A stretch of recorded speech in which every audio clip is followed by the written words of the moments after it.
Messieurs les ministres, Monsieur le préfet de la région Île-de-France, Monsieur le préfet de police, Mesdames et Messieurs les présidents de conseils départementaux, Mesdames et Messieurs les maires, Mesdames et Messieurs les élus, Mesdames et Messieurs. Le 27 juin dernier, un jeune est mort lors d'un contrôle routier à Nanterre. Très vite, à l'émotion légitime suscitée par ce drame, ont succédé des violences urbaines inacceptables. Pendant plusieurs jours, vos communes ont été touchées. Certains parmi vous ont été directement visés. Vos mairies, nos écoles, nos commissariats, nos brigades de gendarmerie, nos tribunaux, tous les symboles de la République ont été pris pour cible. Du mobilier urbain, des véhicules ont été vandalisés, des commerces ont été pillés. Face à la violence, notre première réponse a été le rétablissement de l'ordre républicain.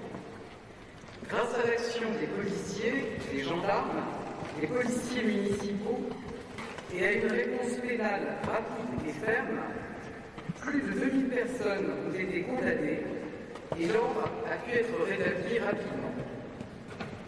Je veux une nouvelle fois saluer les forces de l'ordre et les magistrats pour leur action lors de ces violences. Je sais tout le rôle que vous avez joué, vous, élus locaux, pour aider au retour au calme. Je veux vous rendre hommage, je veux vous remercier. Notre deuxième réponse a été de vous accompagner pour la reconstruction. En vous recevant cet été, le président de la République avait pris l'engagement d'une reconstruction rapide, notamment grâce à une loi d'urgence. Cette loi, portée par les ministres Christophe Béchu et Dominique Faure, nous l'avons votée en un temps record. Elle ouvre un droit d'exception pour reconstruire plus vite. 60% des bâtiments publics partiellement ou totalement détruits ont d'ores et déjà été remis en état. Vous pouvez compter sur la mobilisation des services de l'État et nous veillons à celle des assurances. L'État vous accompagnera et je vous annonce qu'une enveloppe de 100 millions d'euros pourrait être mobilisée pour vous aider à la réparation et à la reconstruction en complément de l'indemnisation des assurances.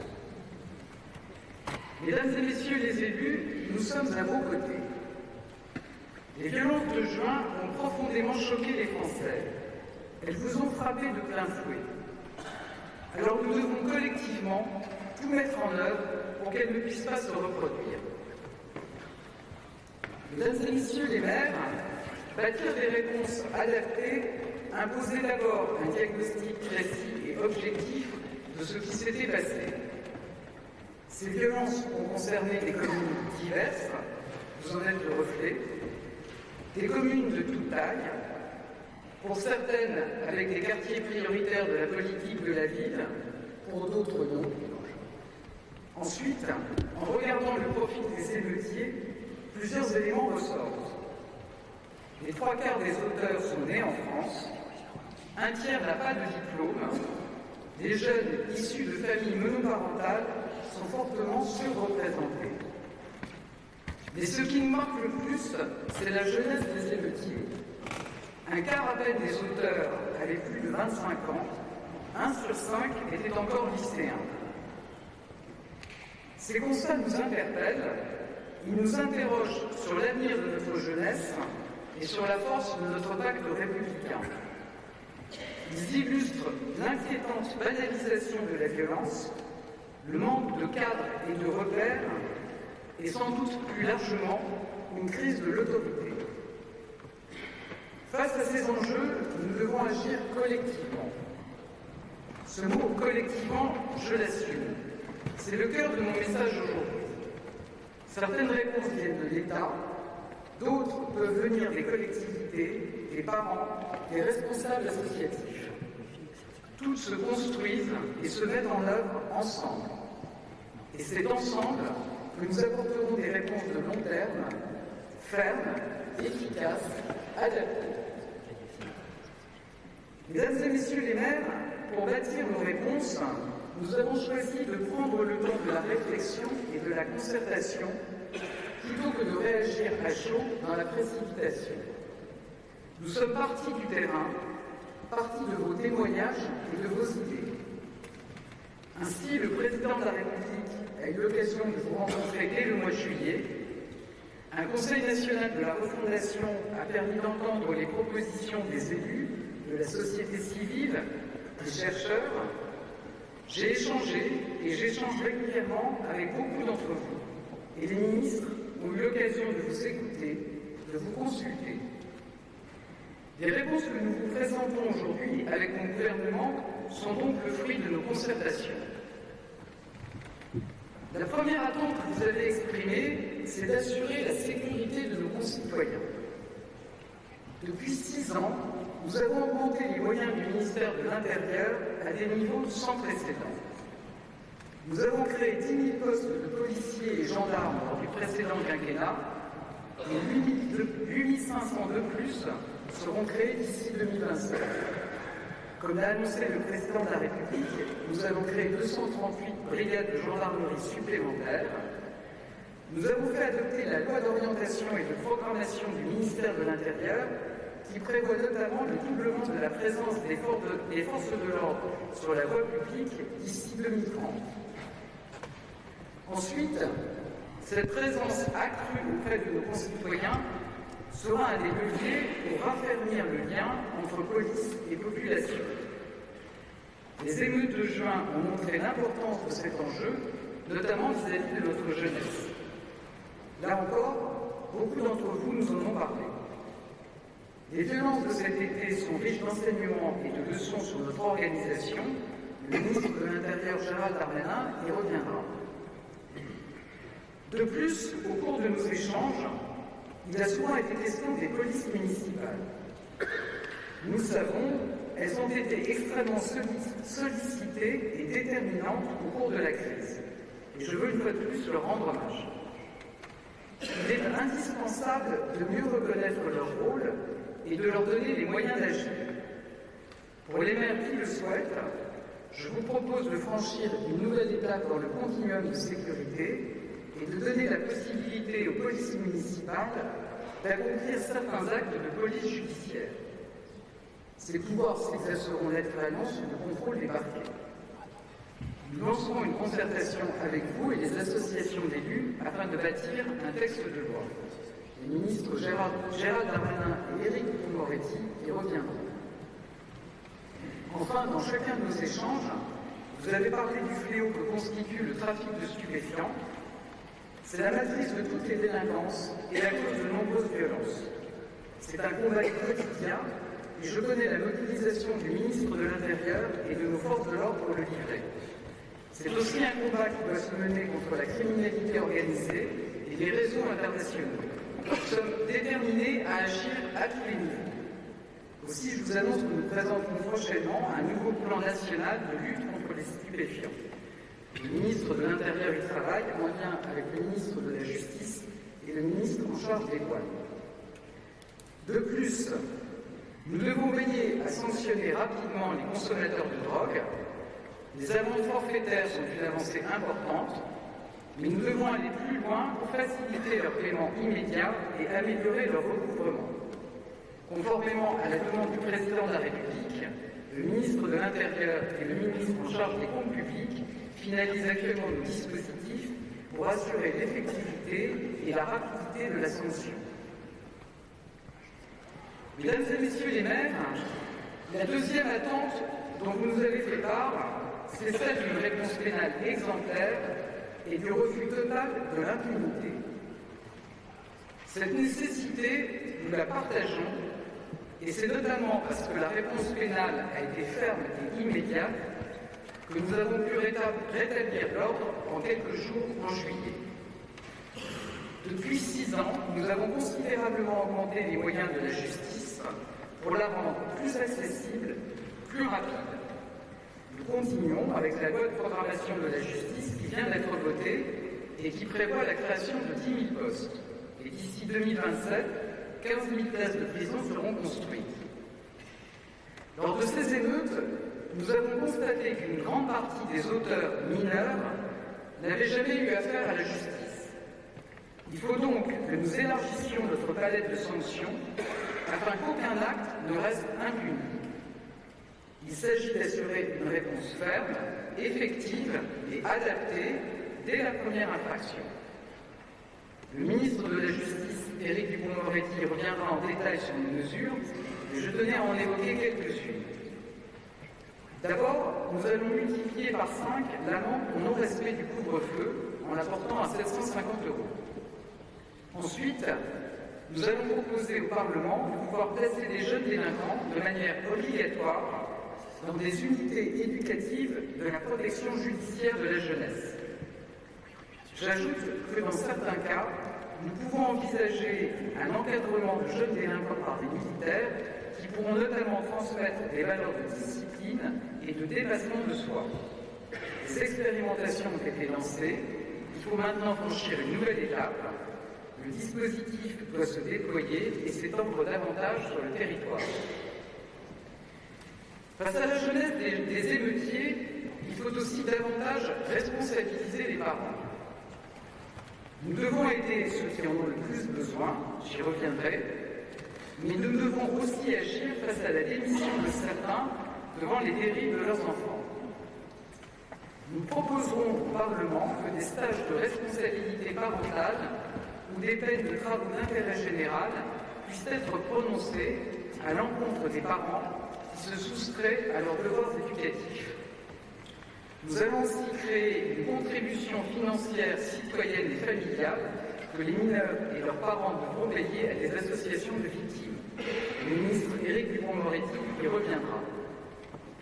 Et quand un mineur a causé des dégradations, nous allons nous assurer que les deux parents, qu'ils soient séparés ou non, qu'ils vivent avec leur enfant ou non, soient responsables financièrement des dommages causés.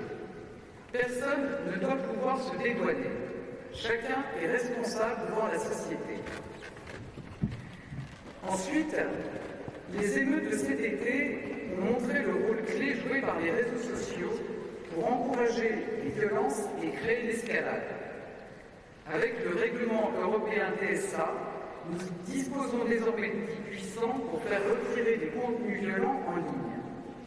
Et pour punir ceux qui les diffusent, incitent à la violence ou alimentent une compétition inacceptable entre les quartiers, le projet de loi visant à sécuriser et réguler l'espace numérique en cours d'examen au Parlement prévoit justement de renforcer les sanctions. Nous mettons notamment en place un bannissement numérique qui permettra de suspendre un compte pendant 6 mois. Le ministre en charge du numérique, Jean-Noël Barrot, y reviendra.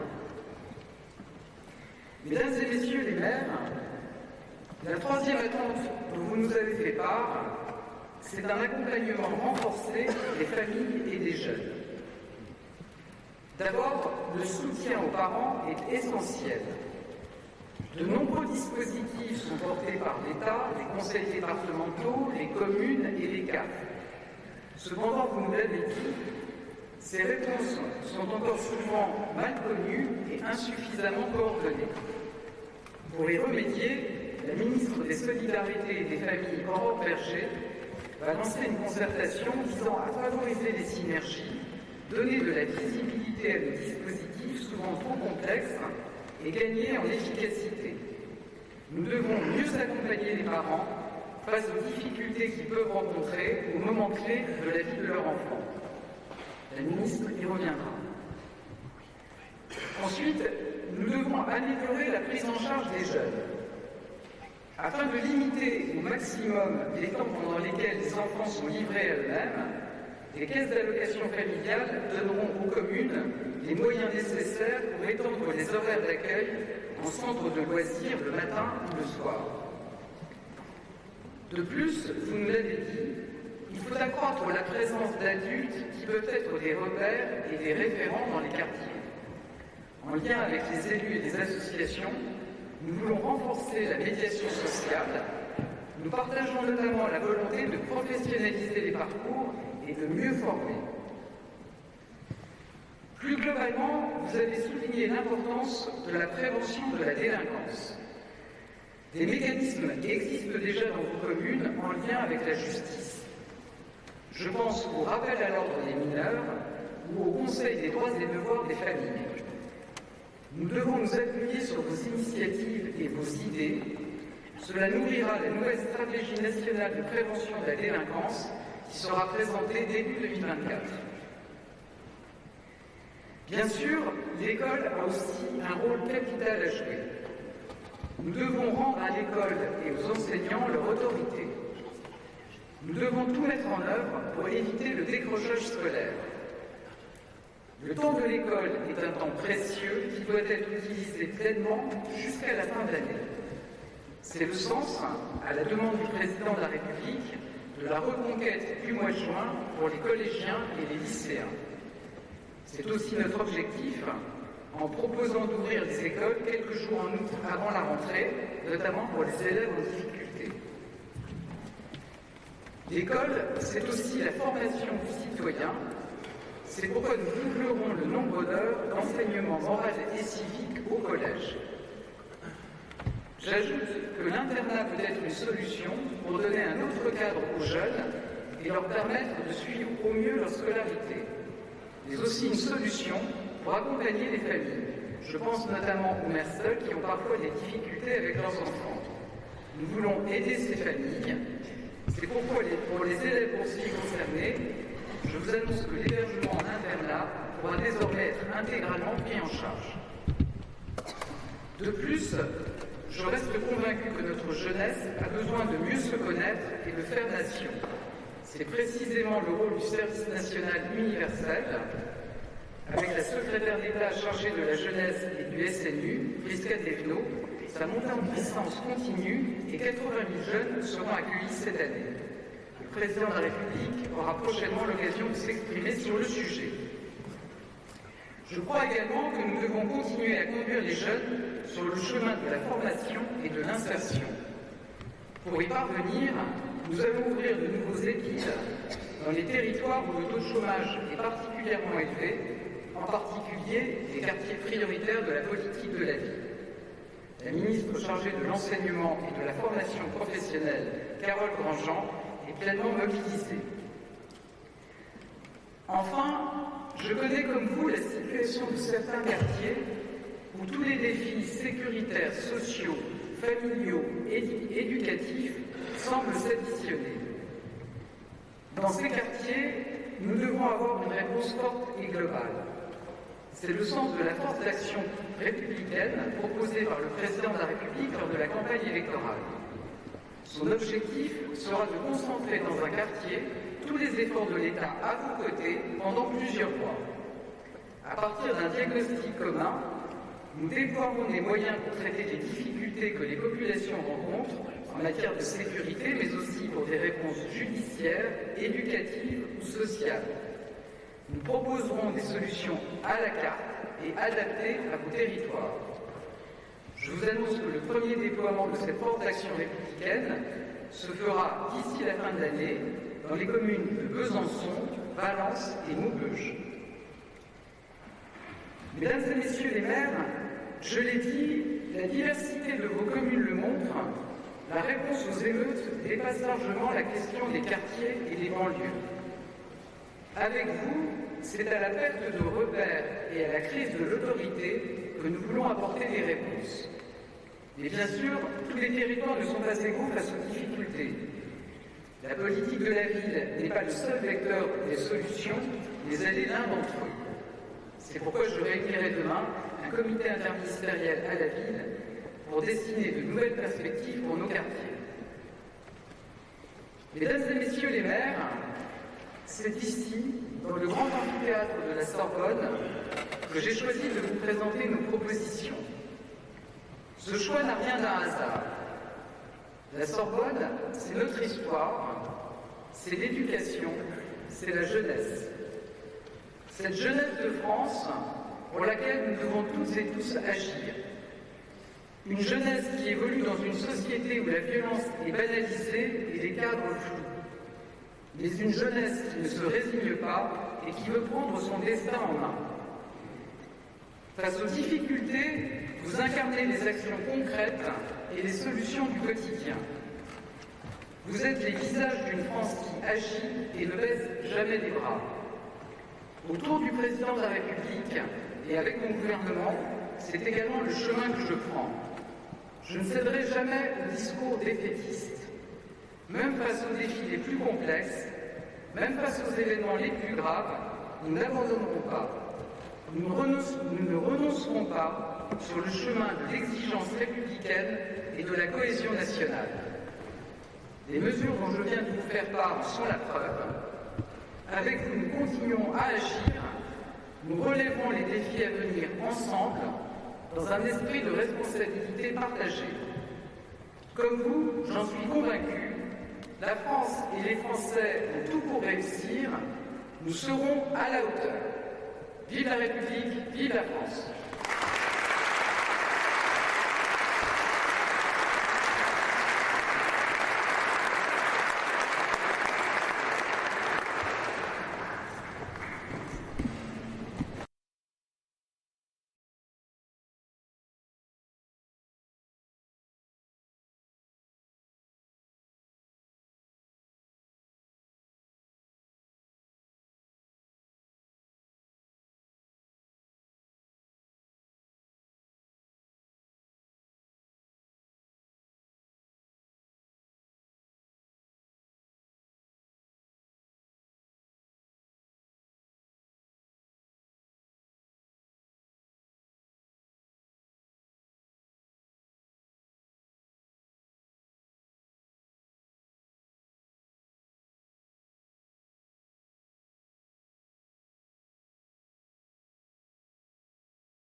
Exactement, dans ce conseil international.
Mesdames et Messieurs les ministres, Monsieur le préfet de la région Île-de-France, Monsieur le préfet de police, Mesdames et Messieurs les présidents de conseils départementaux, Mesdames et Messieurs les maires, Mesdames et Messieurs les élus, Mesdames et Messieurs. Le 27 juin dernier, un jeune est mort lors d'un contrôle routier à Nanterre. Très vite, à l'émotion légitime suscitée par ce drame, ont succédé des violences urbaines inacceptables. Pendant plusieurs jours, vos communes ont été touchées.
Mesdames et Messieurs les ministres, Monsieur le préfet de la région Île-de-France, Monsieur le préfet de police, Mesdames et Messieurs les présidents de conseils départementaux, Mesdames et Messieurs les maires, Mesdames et Messieurs les élus, Mesdames et Messieurs. Le 27 juin dernier, un jeune est mort lors d'un contrôle routier à Nanterre. Très vite, à l'émotion légitime suscitée par ce drame, ont succédé des violences urbaines inacceptables. Pendant plusieurs jours, vos communes ont été touchées. Certains parmi vous ont été directement visés. Vos mairies, nos écoles, nos commissariats, nos brigades de gendarmerie, nos tribunaux, tous les symboles de la République ont été pris pour cible. Du mobilier urbain, des véhicules ont été vandalisés, des commerces ont été pillés. Face à la violence, notre première réponse a été le rétablissement de l'ordre républicain. Grâce à l'action des policiers, des gendarmes, des policiers municipaux et à une réponse pénale rapide et ferme, plus de 2000 personnes ont été condamnées et l'ordre a pu être rétabli rapidement. Je veux une nouvelle fois saluer les forces de l'ordre et les magistrats pour leur action lors de ces violences. Je sais tout le rôle que vous avez joué, vous, élus locaux, pour aider au retour au calme.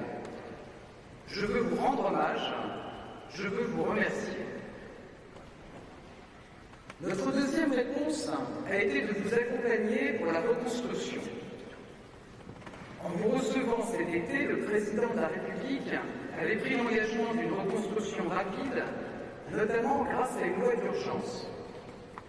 Cette loi, portée par les ministres Christophe Béchu et Dominique Faure, nous l'avons votée en un temps record. Elle ouvre un droit d'exception pour reconstruire plus vite.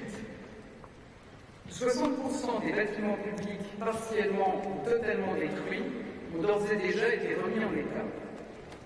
Vous pouvez compter sur la mobilisation des services de l'État et nous veillons à celle des assurances.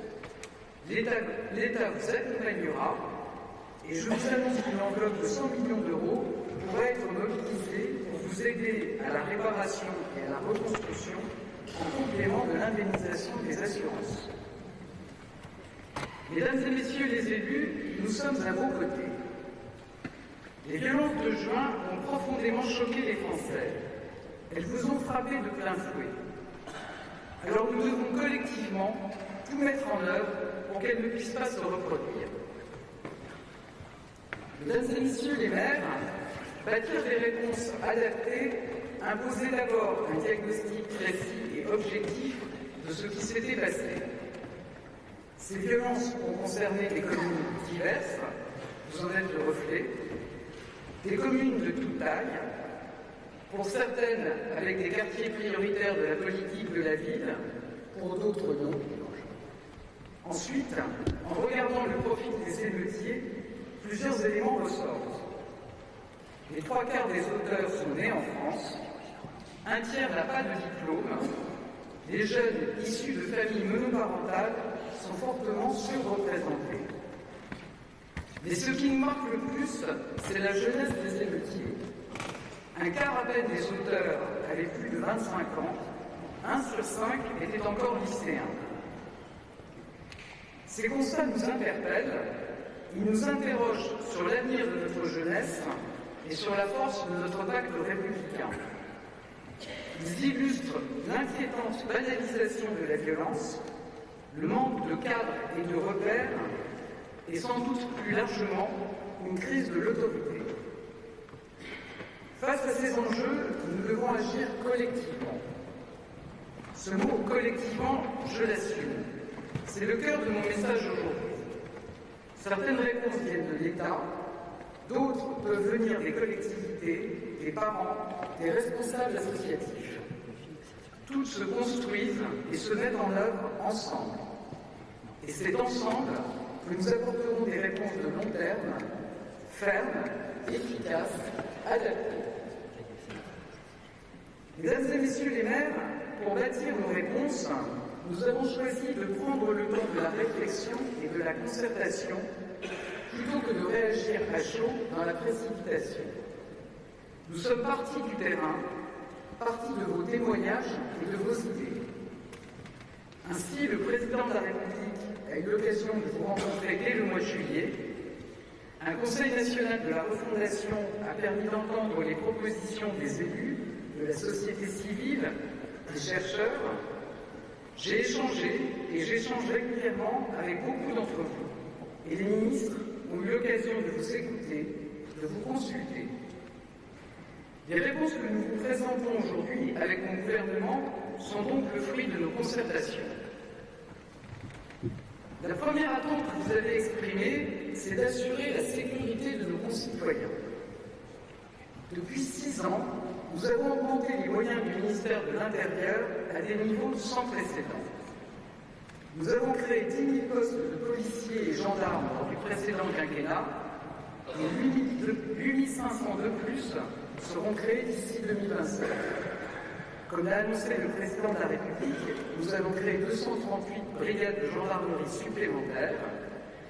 Nous avons fait adopter la loi d'orientation et de programmation du ministère de l'Intérieur qui prévoit notamment le doublement de la présence des forces de l'ordre sur la voie publique d'ici 2030. Ensuite, cette présence accrue auprès de nos concitoyens sera un des leviers pour raffermir le lien entre police et population. Les émeutes de juin ont montré l'importance de cet enjeu, notamment vis-à-vis de notre jeunesse. Là encore, beaucoup d'entre vous nous en ont parlé.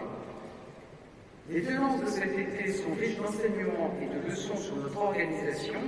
Le ministre de l'Intérieur, Gérald Darmanin, y reviendra. De plus, au cours de nos échanges, il a souvent été question des polices municipales. Nous le savons, elles ont été extrêmement sollicitées et déterminantes au cours de la crise. Et je veux une fois de plus leur rendre hommage. Il est indispensable de mieux reconnaître leur rôle et de leur donner les moyens d'agir. Pour les maires qui le souhaitent, je vous propose de franchir une nouvelle étape dans le continuum de sécurité et de donner la possibilité aux polices municipales d'accomplir certains actes de police judiciaire. Ces pouvoirs s'exerceront naturellement sous le contrôle des parquets. Nous lancerons une concertation avec vous et les associations d'élus afin de bâtir un texte de loi. Les ministres Gérald Darmanin et Éric Dupond-Moretti y reviendront. Enfin, dans chacun de nos échanges, vous avez parlé du fléau que constitue le trafic de stupéfiants. C'est la matrice de toutes les délinquances et la cause de nombreuses violences. C'est un combat quotidien et je connais la mobilisation du ministre de l'Intérieur et de nos forces de l'ordre pour le livrer. C'est aussi un combat qui doit se mener contre la criminalité organisée et les réseaux internationaux. Nous sommes déterminés à agir à tous les niveaux. Aussi, je vous annonce que nous présenterons prochainement un nouveau plan national de lutte contre les stupéfiants. Le ministre de l'Intérieur y travaille en lien avec le ministre de la Justice et le ministre en charge des douanes. De plus, nous devons veiller à sanctionner rapidement les consommateurs de drogue. Les amendes forfaitaires sont une avancée importante, mais nous devons aller plus loin pour faciliter leur paiement immédiat et améliorer leur recouvrement. Conformément à la demande du Président de la République, le ministre de l'Intérieur et le ministre en charge des comptes publics finalisent actuellement le dispositif pour assurer l'effectivité et la rapidité de la sanction. Mesdames et messieurs les maires, la deuxième attente dont vous nous avez fait part, c'est celle d'une réponse pénale exemplaire et du refus total de l'impunité. Cette nécessité, nous la partageons, et c'est notamment parce que la réponse pénale a été ferme et immédiate que nous avons pu rétablir l'ordre en quelques jours en juillet. Depuis 6 ans, nous avons considérablement augmenté les moyens de la justice pour la rendre plus accessible, plus rapide. Nous continuons avec la loi de programmation de la justice qui vient d'être votée et qui prévoit la création de 10 000 postes. Et d'ici 2027, 15 000 places de prison seront construites.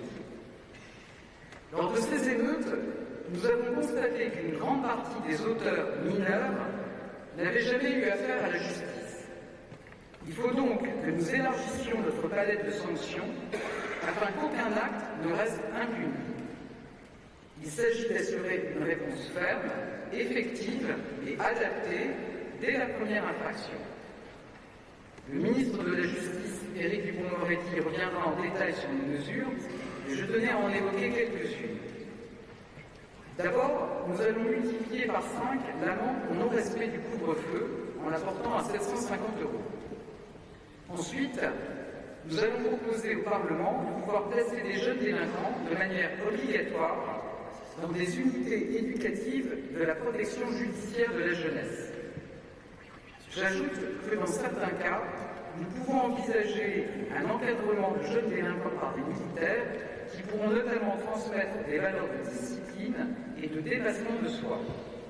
Les expérimentations ont été lancées, il faut maintenant franchir une nouvelle étape. Le dispositif doit se déployer et s'étendre davantage sur le territoire.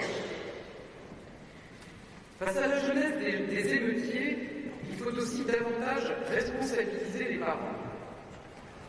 Nous devons aider ceux qui en ont le plus besoin, j'y reviendrai, mais nous devons aussi agir face à la démission de certains devant les dérives de leurs enfants. Nous proposerons au Parlement que des stages de responsabilité parentale ou des peines de travaux d'intérêt général puissent être prononcées à l'encontre des parents qui se soustraient à leurs devoirs éducatifs. Nous allons aussi créer une contribution financière citoyenne et familiale que les mineurs et leurs parents devront payer à des associations de victimes.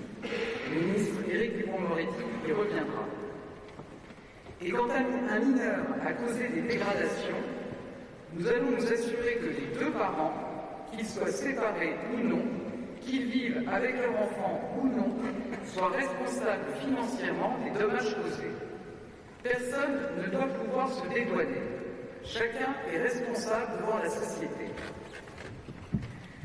Ensuite, les émeutes de cet été ont montré le rôle clé joué par les réseaux sociaux pour encourager les violences et créer l'escalade.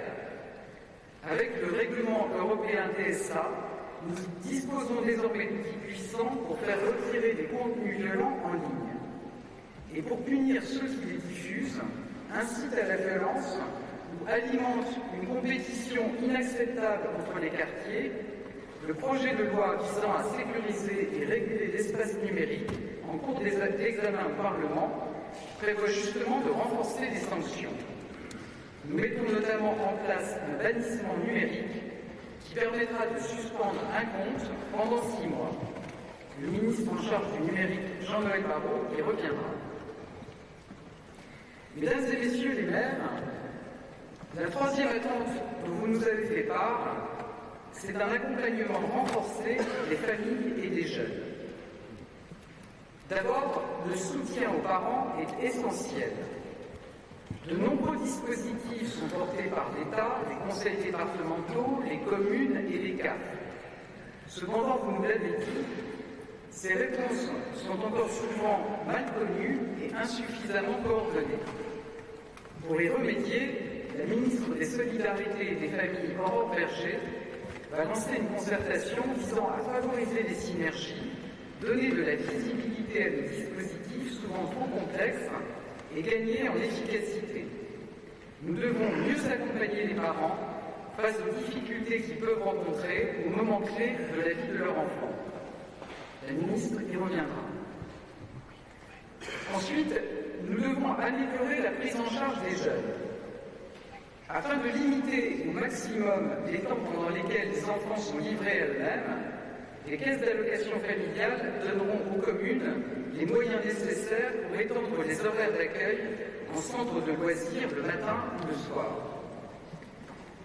De plus, vous nous l'avez dit, il faut accroître la présence d'adultes qui peuvent être des repères et des référents dans les quartiers.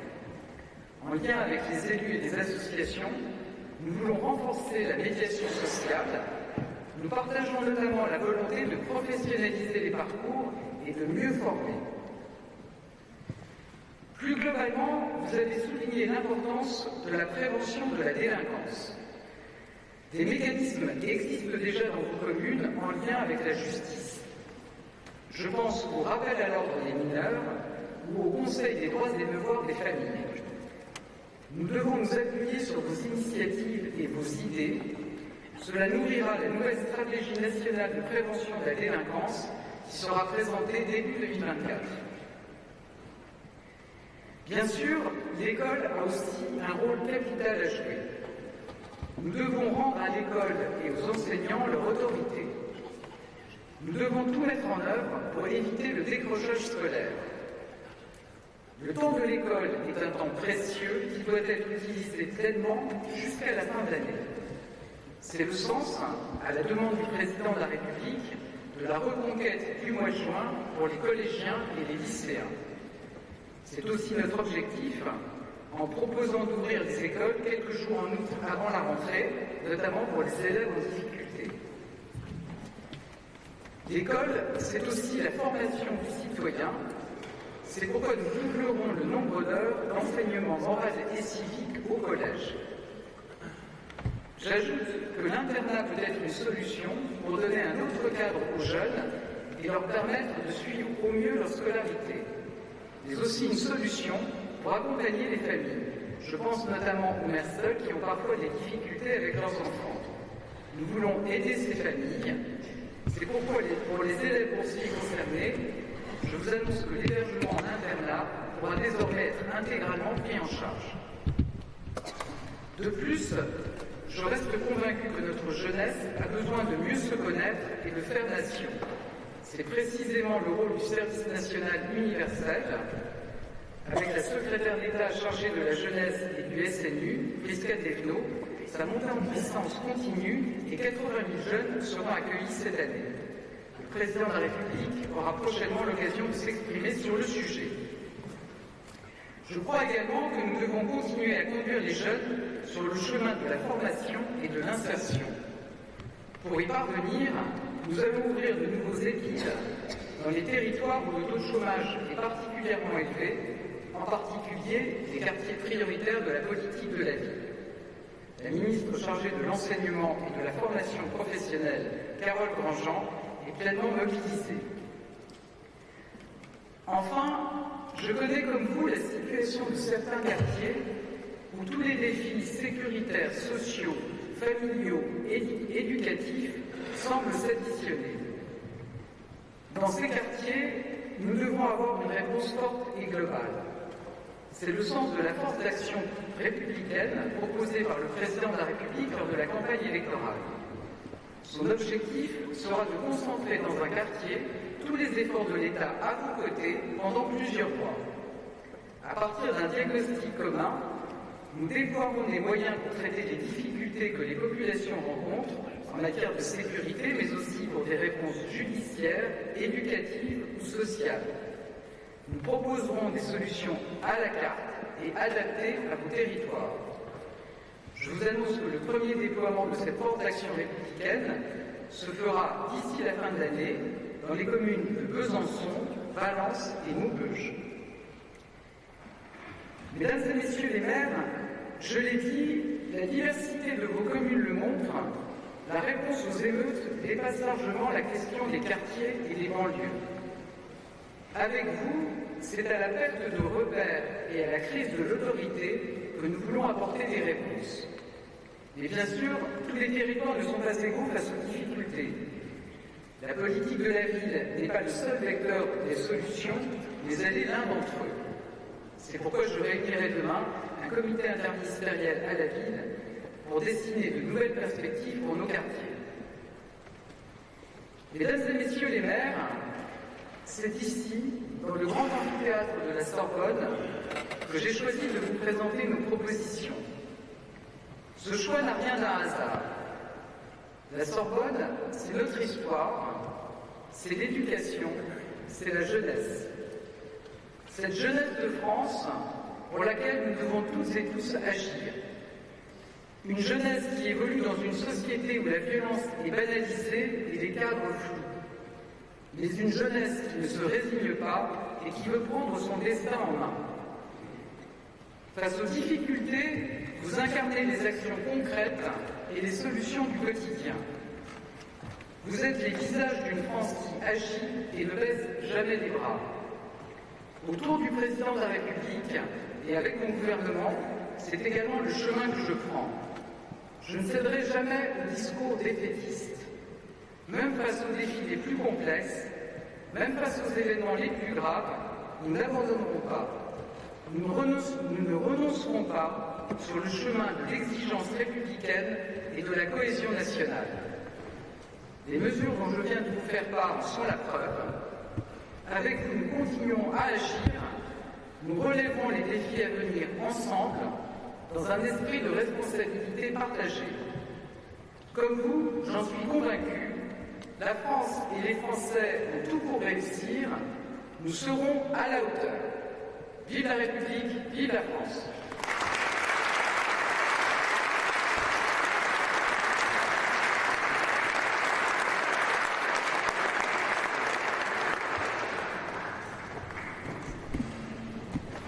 Merci Madame la Première ministre. Nous allons avoir maintenant, après ce discours qui fixe à la fois un cadre général et pas mal de propositions, il y avait 4 têtes de chapitre qui se sont dégagées de ce discours. Nous allons donc commencer par les questions de sécurité. Venez vous installer. Le président de la République, cet été, avait annoncé son triptyque, l'ordre. Un certain nombre de propositions viennent d'être faites par la Première ministre. Elles vont être maintenant complétées et explicitées par le ministre de l'Intérieur, puis discutées par la maire de Mulhouse. Monsieur le ministre, vous avez la parole pour 5 minutes. Merci à vous, Madame la Première ministre, Mesdames et Messieurs les ministres, Mesdames et Messieurs les maires. Cher Michel, quelques mots très rapides. D'abord pour pouvoir affirmer, comme l'a fait Madame la Première ministre, nos remerciements non seulement aux maires, dont je connais la charge difficile dans les quartiers populaires, mais également les policiers, les gendarmes, les policiers municipaux qui ont été très courageux pendant ces 5 jours d'émeute et qui peut-être, ça explique aussi les difficultés que nous avons eues au début, on pensait, et le premier d'entre eux, c'est-à-dire celui qui les commande, c'est-à-dire moi, on pensait qu'il s'agissait de maintien de l'ordre dans un premier temps, de contestation possible, avant de s'apercevoir assez rapidement qu'il fallait faire du rétablissement de l'ordre public, puisque ce n'était pas des manifestations auxquelles nous assistions, mais c'était bien des violences, d'abord contre les policiers et les gendarmes eux-mêmes, les commissariats, les brigades de gendarmerie, les hôtels de police municipaux, les mairies, bien évidemment, et puis ensuite les autres lieux de service public, on l'a dit, les écoles notamment, et dans un troisième temps, souvent au bout du deuxième ou troisième jour, les commerces, puisque du rétablissement de l'ordre public, l'agissement a été fort sur les moments d'appropriation, de vol et d'agression simple. Alors évidemment, d'abord ça pose la question de notre stratégie en cas de rétablissement de l'ordre public, lorsqu'il y a des émeutes comme cela, qui n'avaient pas existé depuis plus de 15 ans, et qui en effet ne recouvrent pas tout à fait la carte des émeutes des années 2000, soit parce que effectivement tous les quartiers étaient concernés, n'étaient pas les quartiers emblématiques de la ville. Beaucoup de petites villes, de villes moyennes ont connu des atteintes graves à l'ordre public. Il y a eu plus de 500 endroits en France, c'est 2 fois plus que lors des émeutes des années 2005-2010. Et puis surtout, nous avons constaté que tous les quartiers emblématiques de la ville n'étaient pas concernés. Et même l'explication un peu rapide, parfois les quartiers populaires ou très populaires qui connaissent notamment une immigration forte auraient pu être concernés. La ville de Calais, par exemple, dans ma région, n'a pas été concernée une seule journée par des émeutes, dans des villes comme Montargis, par exemple, qui, elles, n'étaient pas du tout concernées par les émeutes précédentes qui ont été. Donc il s'agit sans doute d'abord pour la police, pour la gendarmerie, de savoir pourquoi, et donc d'utiliser les forces et de prédisposer des forces pour pouvoir répondre très vite, parce qu'en effet, parfois 2 heures, parfois plus, évidemment, les policiers et gendarmes ont du mal à intervenir, et seulement les policiers municipaux, pendant plusieurs heures, ont été parfois en responsabilité dans des conditions extrêmement difficiles, qui méritent évidemment la reconnaissance de la nation, et c'est pour ça d'ailleurs qu'à nom du président de la République, lorsque nous décorons les policiers et gendarmes, nous n'oublions jamais les policiers municipaux. Donc d'abord, ça veut dire qu'il y a un travail à faire dans la présence de la police et de la gendarmerie, non pas simplement dans une présence d'augmentation d'effectifs, comme l'a évoqué la Première ministre. On peut toujours discuter ici ou là des augmentations d'effectifs qui sont pas assez nombreux dans les communes, ou comme Mme la maire dans le Seine-et-Marne, la question de la police d'agglomération qui a été faite par d'autres gouvernements n'est peut-être pas très efficace, c'est le moins qu'on puisse dire, et donc je m'y engage à y revenir. Il y a d'ailleurs une évaluation faite par la police nationale dans notre département pour la suppression de ces commissariats qui avaient été faits jadis et qui donnent soit une impression, soit une réalité de manque d'effectifs sur le terrain, ce qui n'est pas vrai en pratique, mais qui peut être vrai dans certaines communes parce que concentré dans les très grosses communes de votre département. Et notamment, nous avons constaté que dans les départements, si je prends le département de la Première ministre, il y a des zones de police pas très fortes, à l'exception de la ville de Caen, par exemple. Et je prends des communes comme Lisieux, comme Dives-sur-Mer, comme Trouville, qui ont quelques effectifs de police, très absents la nuit, puisqu'il s'y passe pas grand-chose en termes de délinquance la nuit. Et lorsqu'il y a des émeutes très fortes, on met 2 heures quand on est des policiers de la ville de Caen pour intervenir à Dives-sur-Mer ou à Lisieux. Donc la première question qui se pose, on a pour l'instant refusé de mettre à l'ordre du jour parce qu'il y avait d'autres sujets que cela, c'était la géographie entre les zones de police et les zones de géographie pour permettre une masse critique de policiers ou de gendarmes d'intervenir, de mutualiser et de ne pas laisser les petites circonscriptions de police entourées d'une zone de gendarmerie qui empêche de massifier les efforts et de pouvoir être au rendez-vous d'un moment d'urgence. Ça, c'est le premier sujet, c'est re-questionner ces zones en accord total, bien sûr, avec les élus locaux, puisqu'on sait tous que les gendarmes et les policiers agissent différemment. Et il faut évidemment pouvoir notamment mettre les gendarmes et leurs familles dans un lieu où il y avait jadis un commissariat ou inversement, ce qui n'est pas évidemment la même façon d'imaginer les choses. Le deuxième point, c'est évidemment la question très importante des polices municipales qu'a évoquée Madame la Première ministre, et dans leur action. Alors, dans l'action de rétablissement de l'ordre, évidemment, ils ont pu apporter un soutien d'urgence, puis un soutien ensuite aux forces de l'ordre. C'est pas tellement de ça dont il s'agit, puisque le rétablissement de l'ordre, c'est la compétence de la police et de la gendarmerie, pas de la police municipale. Mais évidemment, dans la vie quotidienne, on voit tous des frustrations très fortes s'exprimer chez les maires, de voir une police municipale de plus en plus nombreuse, de plus en plus formée, de plus en plus équipée.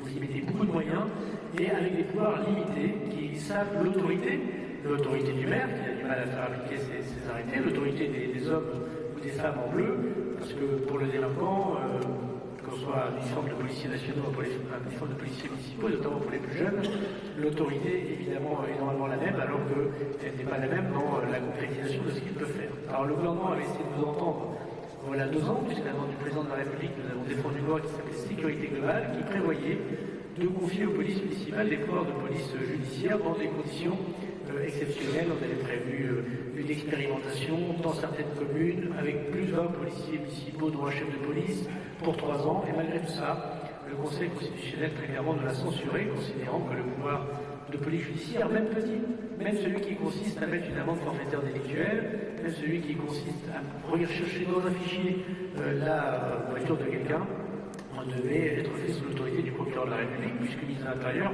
s'il emploie les policiers et les gendarmes, s'il les forme, s'il les équipe, s'il discute avec leurs syndicats, ce n'est pas lui qui dit arrêtez telle personne. C'est évidemment le procureur de la République ou le magistrat. J'ai eu plus de pouvoir sur la police quand j'étais maire, actuellement, qu'en tant que ministre de l'Intérieur, je dis évidemment en boutade, puisqu'ils agissent toujours sous l'autorité, y compris lorsqu'ils mettent des amendes forfaitaires, lorsqu'ils demandent l'identité de quelqu'un, du procureur de la République. Et donc la question qui se pose, c'est soit on modifie la Constitution, peut-être un peu excessif pour les polices municipales, soit on trouve une solution que va vous présenter le garde des Sceaux, puisque ça dépend essentiellement de ces services, qui consisterait à discuter avec les maires de France, l'association des maires de France, pour voir ceux qui veulent rentrer de manière volontaire dans un dispositif où on pourrait agrandir très fortement les pouvoirs de police de la police municipale, sans prendre bien sûr les pouvoirs d'enquête, les pouvoirs de privation de liberté. Ce n'est pas la vocation de la police municipale de faire des enquêtes ou de mettre des gens en garde à vue, mais de pouvoir faire des passages au fichier, de pouvoir faire tout ce que fait normalement une police qui est respectée par la ville. Il est évident qu'il y a des polices municipales, vous avez beaucoup de conceptions différentes des polices municipales, il y a des communes très différentes de leur taille et donc dans leur équipement. Il faut évidemment qu'on adapte tout ça aux 36 000 communes de France. Et il y a aussi une question de formation. Madame la ministre, vous avez travaillé avec des uniformes que je salue, notamment sur la création d'une école ou des écoles de police municipale nationale, parce que vous avez beaucoup de mal à recruter, à former, avec des choses très difficiles, du genre des policiers et des gendarmes qui doivent repasser leur examen de tir, leur examen parfois de policiers municipaux, de vous embaucher pendant 6 mois, 9 mois, 10 mois, vous embauchez, vous ne pouvez pas les utiliser. C'est, je veux dire, une refonte totale. Donc nous sommes prêts, comme a dit la Première ministre, à un changement législatif sur ce point. Et nous sommes prêts aussi, comme il existe une école nationale des sapeurs-pompiers, qui pourtant est une compétence des départements, des SDIS, l'État a organisé la formation des sapeurs-pompiers. On peut copartager cette formation en y mettant des moyens, en y mettant des formateurs pour être au rendez-vous de la police municipale. L'augmentation des caméras de vidéoprotection à votre disposition. Je rappelle qu'il y a une enveloppe de 20 millions qui a été débloquée pendant la crise. Seuls 2,5 millions ont été consommés, donc à votre bon cœur, mesdames et messieurs les maires. J'ai demandé au préfet avec Sabrina Roulage de vous réécrire pour vous inviter à l'utiliser. Évidemment, la question aussi, et j'en terminerai par là peut-être, du continuum de la prévention de la délinquance. La prévention de la délinquance, c'est un plan de 10 ans. Le maire participait, mais le maire n'était pas au cœur de l'œuvre. Et donc, nous allons retravailler ensemble, peut-être que de semaine peut-être bien, pour mettre le maire au cœur de la stratégie de la délinquance de demain. Et ça se traduira très concrètement, évidemment, par un travail que doivent faire les policiers et les gendarmes, de partage total de l'information et d'agir selon les demandes du maire, et pas le maire qui participe de temps à autre à la réunion qu'organisent, je sais, le plus souvent les gendarmes ou les policiers, en lien parfait avec l'ensemble des autres services de l'État, puisque la police seule, évidemment, ou le maire seul, ne peut pas intervenir, et notamment avec un très gros accès sur la drogue, puisque, comme l'a dit la Première ministre, chacun voit que, par l'effet sans doute de l'augmentation du trafic dans le monde, mais aussi des nouvelles drogues qui arrivent, mais aussi du fait que la police et la gendarmerie sont assez présentes dans les villes historiques de présence de la drogue. Il y a un essaimage dans les villes moyennes, dans les petites villes, où la police et la gendarmerie est moins présente, il faut effectivement qu'on se répartisse mieux, et notamment un combat contre les consommateurs. Seulement 10% de gens en France consomment de la drogue.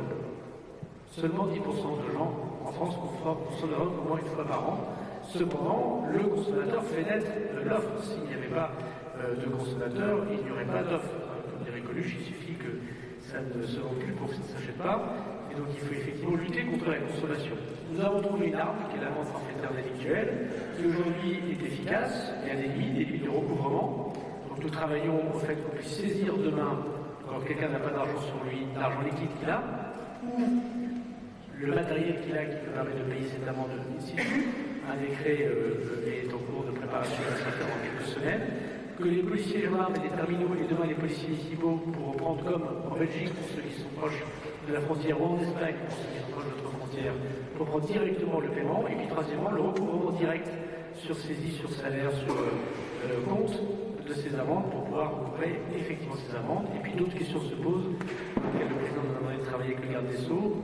Cette amende n'est pas valable pour les mineurs, puisque c'est une amende pénale, et donc nous y travaillons pour que la contravention puisse toucher les mineurs et également les ressortissants étrangers qui ne sont pas concernés par cette amende, et donc nous avons demandé évidemment d'y travailler. Donc une simplification drastique de l'amende forfaitaire, un recouvrement à 100%, et par ailleurs un élargissement pour que le consommateur soit combattu également, puisque évidemment c'est lui qui fait naître les trafics. Voilà en quelques mots très, très rapides. Sans doute qu'indépendamment du travail que fait le ministre de l'Intérieur pour revoir la carte des forces là où il y a eu des erreurs, le sujet principal est celle des polices municipales qui dans quelques semaines pourraient nous permettre de traduire, si nous y travaillons ensemble, un texte législatif après la présentation qu'on fera par le garde des Sceaux du travail qu'il pourrait faire le président de la République. Merci. Merci, Monsieur le Ministre.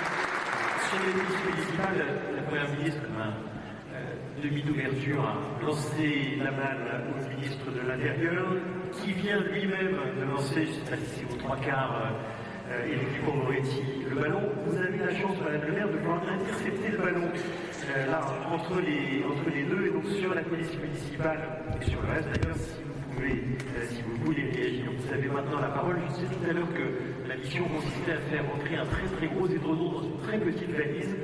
Le temps nous est compté et vous avez la parole pour aller. Je vais faire très très vite.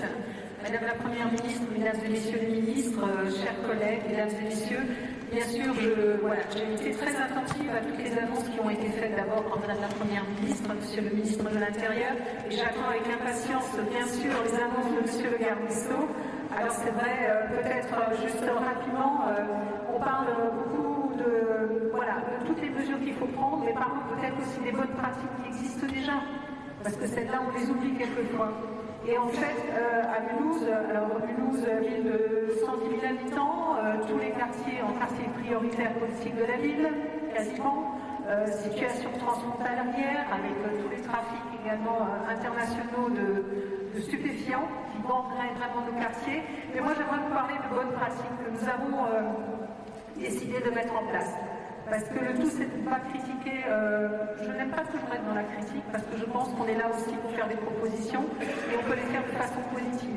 Clairement, nous avons fait le pari il y a quelques années déjà, puisque nous avons connu la révolte des étudiants, nous avons connu les gilets jaunes, nous avons connu tous ces mouvements. Au bout d'un moment, on s'est quand même posé la question, comment fait-on pour être efficace le plus souvent possible? Et en fait, nous avons créé des partenariats très forts. Nous avons la chance d'avoir un bureau de police municipale, police nationale à Mulhouse, que nous avons créé volontairement dans un quartier très difficile de la ville. Et en même temps, nous avons choisi d'avoir des partenariats qui durent sur l'ensemble de l'année. Nous n'attendons pas qu'il y ait des émeutes, nous n'attendons pas qu'il y ait des mouvements auxquels il faut répondre rapidement, et Monsieur le ministre de l'Intérieur l'a dit, nous, notre premier rempart à nous les maires, c'est la police municipale. Ce sont les premiers qui sont sur les lieux, c'est les premiers qu'on peut mobiliser. Et au moment des émeutes, on s'est bien rendu compte que la police nationale était mobilisée sur plusieurs secteurs en même temps, donc il était très difficile aussi de déterminer un territoire précis. Donc nous avons fait le choix de travailler toute l'année avec le responsable départemental de la sûreté publique. Nous avons des réunions hebdomadaires où nous posons aussi tous les problèmes. Et donc ce travail efficace, rigoureux, en toute confiance que nous avons entre la police nationale et la police municipale a grandement facilité les choses au moment des émeutes que nous venons de connaître cet été. Nous avons également des relations très, très proches avec Madame la procureure de la République, puisque nous avons une dame à Mulhouse, Monsieur le garde des Sceaux, vous la connaissez bien.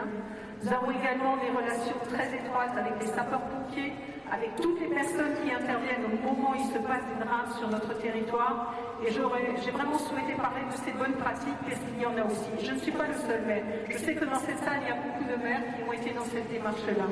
Alors bien sûr qu'on est en attente de soutien. Bien sûr, la question de la répartition des rôles de chacun, vous l'avez dit, Monsieur le ministre de l'Intérieur. Parfois, même pour nous, c'est difficile. Nous sommes en zone police à Mulhouse, nous avons une caserne de gendarmerie dans un des quartiers de la ville. c'est une spécificité, mais nous savons aussi pouvoir compter sur les forces de l'ordre. Mais après, ne demandons pas non plus l'impossible aux forces de l'ordre. Alors nous, à Mulhouse, nous avons fait le choix d'écrire un protocole que nous appelons un protocole du 31 décembre, parce qu'on sait très bien que le 31 décembre, il se passe des choses aussi en termes de sécurité dans nos villes, et c'est un dispositif que nous alimentons toute l'année avec des réflexions, avec les différents partenaires, pour essayer de le rendre le plus efficace possible. Voilà, je souhaitais témoigner de ça aussi, mais maintenant je suis très en attente de toutes les annonces qui vont pouvoir être faites. Merci. Merci à vous. Merci à vous. Je vous propose donc de passer à, vous avez compris, la séquence suivante que nous attendons, monsieur le garde des Sceaux, Éric Dupond-Moretti, et le maire de Saint-Ouen, Karim Ouattara, sur la question avec M. Alexandre Touzé tout à l'heure soulignait l'extrême jeunesse, et donc il y a eu cette question des sanctions qui pouvaient être pénalement données. Il y a des questions qui ont été évoquées par la Première ministre, la police municipale, on vient d'en parler, et puis il y a cette question qui ressortait beaucoup de l'enquête sur les fractures françaises que j'évoquais au début, sur la responsabilisation des parents. Donc sur tous ces sujets, en 10 minutes, à vous deux. Et oui, je vous vois déjà. Attention, 10 minutes à vous deux.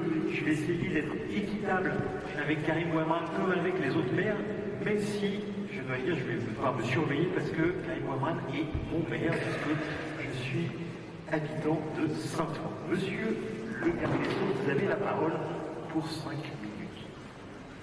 Merci, c'est effectivement l'énorme édredon dans une toute petite valise. Rajouter à cela la pression que m'inflige à cet instant le ministre de l'Intérieur et des Outre-mer, c'est une double gageure pour moi, que je vais essayer d'être clair, précis et naturellement rapide, puisque vous l'avez demandé. D'abord, je voudrais dire, et je voudrais rappeler que, comme le disait un professeur émérite de droit, le droit pénal, c'est le droit de l'échec. En ce sens que, quand la justice est saisie, d'une certaine façon, le mal est déjà fait. Alors certes, il y a de la prévention contre la récidive, qui peut se mettre en place à l'égard de quelqu'un qui est d'ores et déjà connu des services de justice, soit en matière civile, d'ailleurs c'est la protection judiciaire de la jeunesse, soit en matière pénale. Le reste de la prévention, c'est d'abord les parents, évidemment, et l'éducation. Et c'est la raison pour laquelle nous souhaitons venir sur la responsabilité des parents. C'est aussi l'école, bien sûr, et pour ne rien vous cacher, dans quelques minutes, nous aurons une réunion avec l'ensemble des procureurs généraux, des procureurs, le ministre de l'Intérieur et le ministre de l'Éducation nationale, parce que je crois qu'il est utile que nous parlions, et que nous parlions en particulier aux élus que vous êtes. Ceci étant dit, il y a un certain nombre de mesures très précises que je veux évoquer. S'agissant des mineurs, il faut intervenir rapidement, efficacement. C'est la raison pour laquelle nous avons créé 2 dispositions qui n'existaient pas. Alors, vous savez qu'il y a tout un panel de choses. Il y a la prison pour les mineurs, évidemment ça existe. Il y a environ 1000 mineurs qui sont incarcérés dans notre pays. Il y a les centres éducatifs fermés, il y a les centres éducatifs renforcés. Mais on s'est dit qu'un gamin que l'on venait à interpeller devait être déféré, et on propose 2 mesures nouvelles qui n'existaient absolument pas. C'est une mesure de placement de jour, à la fois pour que le gamin ne se laisse pas contaminer par le groupe auquel il appartient peut-être. 29% des émeutes, des émeutiers, ont évoqué l'effet de groupe. Et en même temps pour qu'ils ne contaminent pas les autres. Donc ce placement de jour auprès de la protection judiciaire de la jeunesse, avec évidemment obligation de faire un stage, de faire un travail, de se former, première chose. Deuxième chose, et on l'a envisagé dans un deuxième temps, le placement de nuit. Parce que je me suis dit, la plupart de ces gamins, là, de ces ados émeutiers, le jour ils dorment. Ils se réveillent la nuit, et c'est la nuit que les émeutes, vous les avez malheureusement connues. Et donc, placement de nuit, on chope le gamin, et on lui impose, dans un déferment, quelque chose de très rapide, d'être de 21h à 6h, sous main de justice, si j'ose dire. Pareil, pour l'isoler, pour ne pas qu'il recommence, et bien sûr, on lui dit un certain nombre de choses qu'il est indispensable de rappeler en permanence, les valeurs républicaines et bien sûr tout ce qui nous rassemble et tout ce qui nous unit. L'autre mesure que l'on veut mettre en place, Madame la Première ministre en a parlé, et elle était extrêmement importante, c'est un partenariat entre la protection judiciaire de la jeunesse et les militaires. Parce qu'il y a beaucoup de ces gamins qui ont besoin d'une autorité bienveillante. Bienveillante, évidemment, parce qu'ils sont très jeunes. Certains ont 13-14 ans, mais autorité aussi pour rappeler les choses. Alors, comment ça se décline? Vraiment, c'est compliqué en 10 minutes. Je le dis. Mesures d'encadrement militaire, réalisation de travail d'intérêt général. Voilà pour les mesures. Il y a un certain nombre d'autres mesures, mais le temps, hélas, je le déplore, m'interdit de les développer davantage. Ensuite, il y a les mesures de responsabilisation des parents. Alors je le dis tout net, il ne s'agit pas d'ennuyer des parents qui sont dépassés. La question, elle n'est pas là. Il y a beaucoup de ces gamins qui sont avec leur maman et leur maman seulement. Donc il ne s'agit pas de rajouter du malheur au malheur. Mais pour les parents qui ont la possibilité d'exercer l'autorité parentale et qui ne le font pas, il y a d'abord un texte qui existe, qui réprime et que je souhaite que l'on utilise davantage. On ajoute à cela une circonstance aggravante quand le délaissement du gamin a permis au gamin de commettre une infraction. C'est le cas souvent pour les émeutiers. Je veux également dire que l'on crée une peine complémentaire de travail d'intérêt général qui s'appliquera aux parents. Donc, amende, emprisonnement ou travail d'intérêt général. Création d'une contribution citoyenne, familiale et éducative, c'est pour impliquer financièrement toute la famille, le gamin, les parents. On favorise l'implication des parents dans des stages de citoyenneté ou de formation civique prononcés à l'encontre des mineurs. C'est-à-dire qu'on impose aux gamins d'aller faire un stage et on dit aux parents, venez un peu voir ce qui se passe et surveillez un peu les choses que vous dites à votre gamin. On étend la possibilité de prononcer des peines de stage de responsabilité parentale ou d'amende pour les parents qui sont défaillants. Et ça existait au pénal, on veut le faire également en matière civile. On assure la mise en œuvre de la responsabilité civile des deux parents, pas seulement du parent qui élève le gamin, souvent, très majoritairement, c'est la maman. Et puis je tiens à vous dire également qu'on veut assurer la réparation et le recouvrement des dommages commis, notamment dans les collectivités locales, par la mise en cause systématique de l'agent judiciaire de l'État.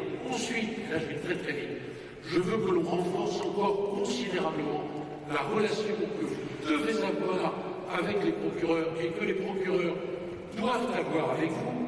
Il est question de vous aider quand vous êtes dans la difficulté et même de vous aider dans l'anticipation de ces difficultés. Donc je suis en train de préparer, il n'est pas prêt, on y travaille, un petit livret qu'on va adresser à tous les maires de France avec les prérogatives qui sont les leurs. Par exemple, qu'est-ce que c'est qu'être officier de police judiciaire quand on est maire? Un certain nombre d'entre vous n'ont pas une connaissance précise des choses, ne sont pas tous des juristes. La possibilité également, c'est la question du Conseil des droits et devoirs des familles. On va tout indiquer précisément de façon la plus claire et la plus lisible. Et puis, on va demander au délégué du procureur de venir vous aider lorsque vous prononcez des rappels. Alors, enfin, deux petites choses. Sur les officiers municipaux, on travaille encore. La réserve du Conseil constitutionnel, c'est que ces officiers de police municipaux, pour les prérogatives nouvelles, doivent être contrôlés par les procureurs de la République. Nous allons préparer ce texte. Moi, j'y suis, je le dis, tout à fait favorable. Et je pense qu'on en dira un peu plus quand nous serons vraiment prêts, Monsieur le ministre de l'Intérieur et des Outre-mer. Mais voilà, la ligne, c'est celle-là. Il y a une question de formation. Et vous savez qu'il y a certains officiers, certains policiers municipaux qui sont anciens policiers. Donc, comment envisage-t-on la formation pour eux? N'est-elle pas superfétatoire? Première question. Deuxième question, comment on place ça sous l'autorité du procureur de la République?